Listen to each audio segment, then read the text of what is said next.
Assalomu alaykum barchaga. Mana bizga ZL946 pagochimiz kelgan.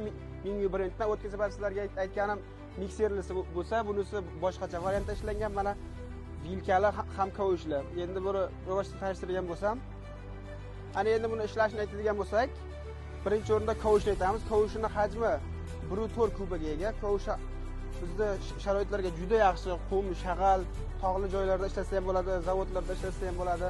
Mana endi qisqichini oladigan bo'lsak, bemalol to'sin yo beton turbalar ko'tarsa ham bo'ladi, ancha mustahkam ishlangan.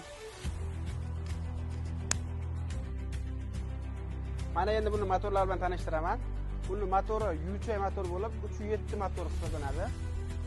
Bu turbina shuni hisobiga yoqilg'i juda kam ishlatiladi. Soatiga 5-6 litr, maksimum 5-6 litr ishlatiladi. Endi buni ko'p quvvatga kelgan bo'lsak, 85 kilovatga 115 ta otibchi. Ana salon holatini tushuntirgan bo'lsam, yumshoq rol, gidrolika rol, yumshoq sirena, ikkita richak, bittasi kavushga, bittasi qisqichga, konditsionerimiz yozda sovuq, qishda issiq, ventilyator qo'shimchasiga, lyukasmochcha lyukka joy tashlangan, chiroqlari bor, oynasi tepada kavushni bemalol ko'radigan oynasi bor, dvorlik, mana tablolar